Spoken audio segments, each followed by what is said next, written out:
What's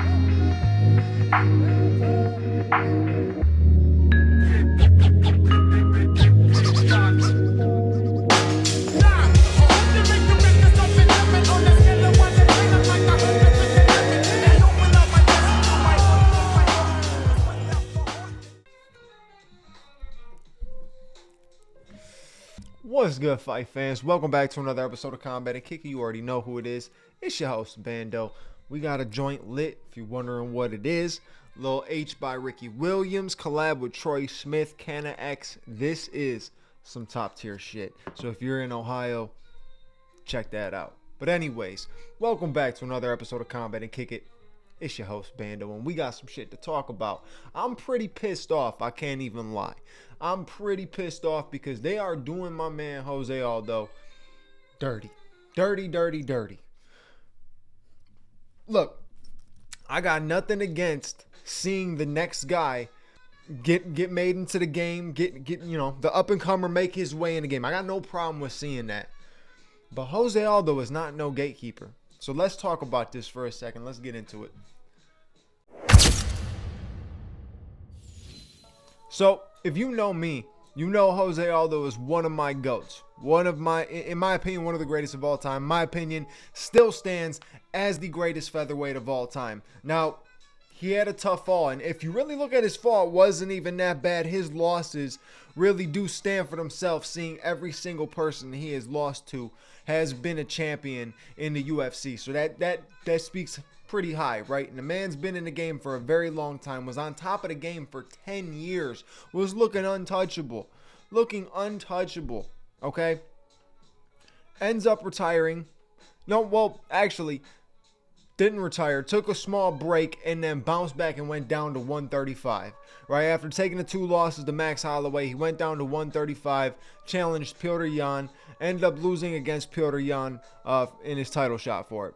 Then he went on to fight Pedro Munoz, ends up beating Pedro Munoz, proceeds to fight Rob Font, beats Rob Font, proceeds to fight Merab Dvalishvili, and I bet you that fight, if Jose would have won that fight, you would have probably been looking at Jose at a title shot in the bantamweight division.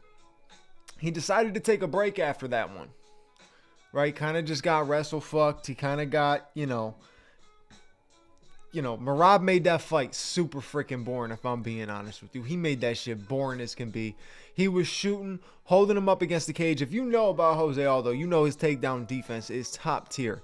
Some of the best takedown defense in the game. And Merab wasn't getting him down. He was just holding him up against the cage. Now, granted, Jose didn't do much on his end when he had the opportunity to get going. He didn't. But Merab didn't do much either. But either way, after that fight, he decided to take a break, called his retirement, became a Hall of Famer, fought some exhibition boxing matches, fought Jeremy Stevens in a boxing match, so had a little bit of fun on the outside, decided he wants to come back to the UFC. UFC comes back to Brazil, what was it, 2023? Oh no, it was this past year. It was 2024. So UFC 301 in Brazil. Came back, beat Jonathan Martinez, who was on a win streak. All right, so this is where I'm pissed off. If you were paying attention to that entire list of 135ers, all of them were guys on the come up, right? Now, I'm not saying that Jose deserves to just get dished a title shot or something like that, but why is he taking gatekeeping? Why is he getting gatekeeping fights to push the next guy up? It's different when you fight a guy like Merab at that time where you're both battling for a position, for a ranked position, maybe to be #1 contender, something like that. But these fights that he has been getting are gatekeeping fights. Johnny Martinez, Mario Bautista, and now you're talking about, I don't ever remember his first name because of his brother, but Zahabi. Ayman Zahabi, right? If you're hip, Faraz Zahabi, one of the better coaches, was in GSP's corner for so many years. That's his younger brother. But, again, that's another guy on a come up. Why is Jose gatekeeping? Why is this fight something that Jose is getting offered? Why is he not getting offered something just a little bit better? Like, to me, the Mario Bautista one, fuck Mario Bautista. 2, fuck Mario Batista. And 3, that man made that fight boring as shit. All he did was shoot. He's not even a fucking wrestler. All he did was shoot. Didn't want to stand and bang at all with Jose. Not saying that Jose's a guy that wants to stand and bang either, but he didn't do shit. He didn't do shit. It was a terrible fight. But that's the type of stuff that I don't want to see, right? Why? That, to me, that's disrespecting somebody who is one of the GOATs, right? They kind of, they almost did it to Anderson, but Anderson ended up having that injury against Jared Cannonier that kind of took him away, right? That which was kind of a blessing for him, because the fight he came back to was Uriah Hall. You know, it wasn't anything crazy, wasn't anything that was putting him back into a title position.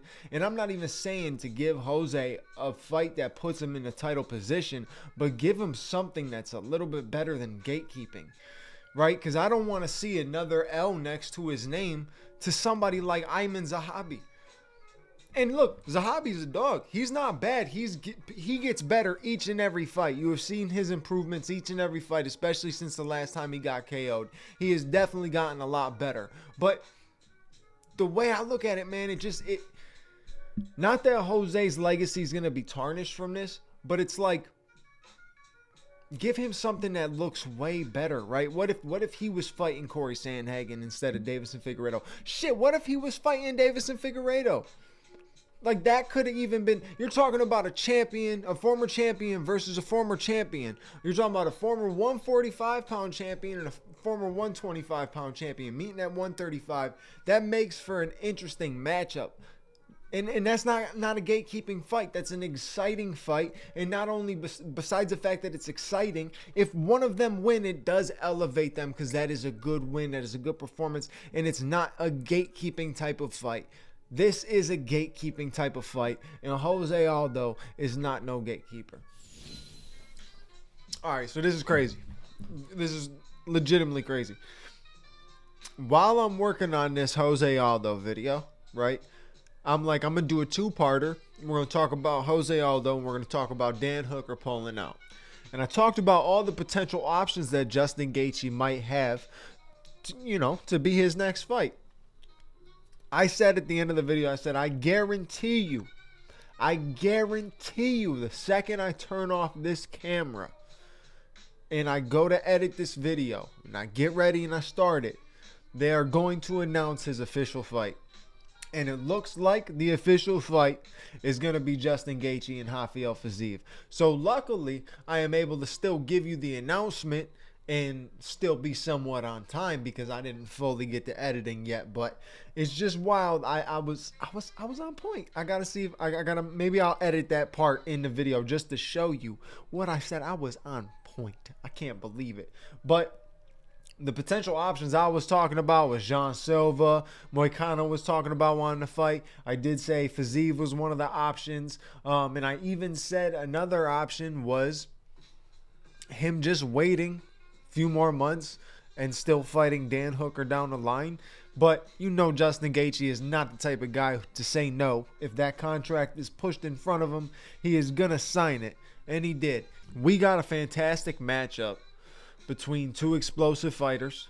We've seen it the first time. The first time it was an exciting fight, and I'm pretty sure it's going to be exciting again. Even though it's on short notice, it's not crazy short notice. I think a guy like Rafael FIZIEV, he stays in fight shape. He's not the type of guy to go out of fighting shape. And he is a striker. He's very good when it comes to the striking. He's fun. He's explosive. Makes for a good fight. So I'm excited for it. I'm cool with it. And hopefully, honestly, like I as much as I don't want to see somebody like FIZIEV lose, because he's somebody to me that will be the future of the division, and he's got a lot of potential. He's going to make some exciting fights. Like, we got a lot of guys in the future of the division. You got Benoit Saint Denis is going up against Joel Alvarez soon, which is going to be a tough matchup. But, I mean, we got the young guard coming up now. Stuff's starting to change, and FIZIEV's one of those guys. So if FIZIEV could go out there and get the win against Justin Gaethje, that's massive. But if he can't, I hope it doesn't stunt his growth too much, because he took this fight on short notice, and obviously taking a fight on short notice with Justin Gaethje is you gotta be a little crazy to take that. That's why I was thinking Jean Silva should be the option, but FIZIEV's been sitting out. He's been needing a fight. I feel like I mentioned in a podcast recently saying that, like, yeah, he needs to get back in there. He needs to get active because he's just too good to not be active. He's just too good to not be active. So, gonna be exciting. But like I said, I hope that if Justin Gaethje does win, we can get Dan Hooker and Justin Gaethje down the line, because that's war. That's war. I wonder if Gaethje and FIZIEV is gonna be 5 rounds though. Let me find my phone. Let me see what they talking about. What are you talking about, huh? Let's see. Come on. Oh, another announcement. Sometimes I should just open the phone during these podcasts. Jean Silva is going up against Bryce Mitchell. He gets his call out. He gets his wish. April 12th. That's crazy. That was a quick announcement. UFC 314 in Miami. Justin Gaethje versus FIZIEV. Doesn't say anything on the...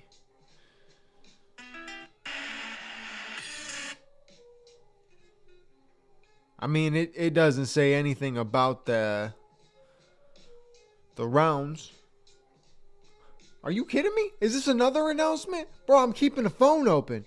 UFC Fight Night, Kansas City. Khalil Roundtree takes on Jamal Hill. Whoo, both men need a win. That's going to be a good fight. Jamal Hill talked a lot of shit after that Alex Pereira fight with Khalil Roundtree, saying that he could beat Khalil. Said he has respect for Khalil, but he could beat Khalil, no doubt. So we'll see. We'll see what it is.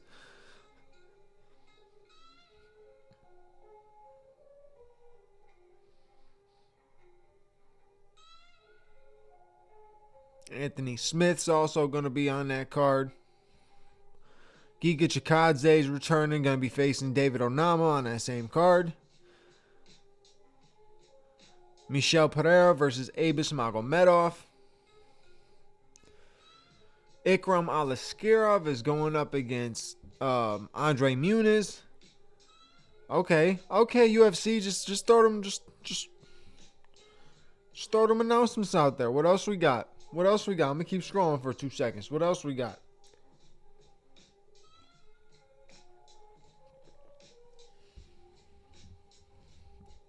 You know what I don't like, if I'm being quite frank? The fact that I can't find if this fight is going to be 3 rounds or 5 rounds as this co-main event now. But either way, that was a potential fight of the year candidate when they did face off the first time, FIZIEV and Gaethje. So I guarantee you, even on short notice, it's going to be a fight of the year candidate for 2025. But I appreciate you guys for watching this episode. You know, I had to come through and bitch at the fact that one of the GOATs is so highly disrespected. But at the same time, I got to cover the news. Dan Hooker pulling out was a heartbreak to a lot of fans. But Justin Gaethje's not the type of guy to sit the bench. You know what I'm saying? He's not going to sit. He usually doesn't want to sit out and wait. He's going to want to fight. The contract for FIZIEV came through. He signed it. We got an explosive banger that we're definitely going to see them go to war. So I can't wait. But you know what to do. Like, comment, subscribe, hit the bell notification button so you know when the next episode is out. And I'll catch you on the next episode. Your boy Bando's out. Peace.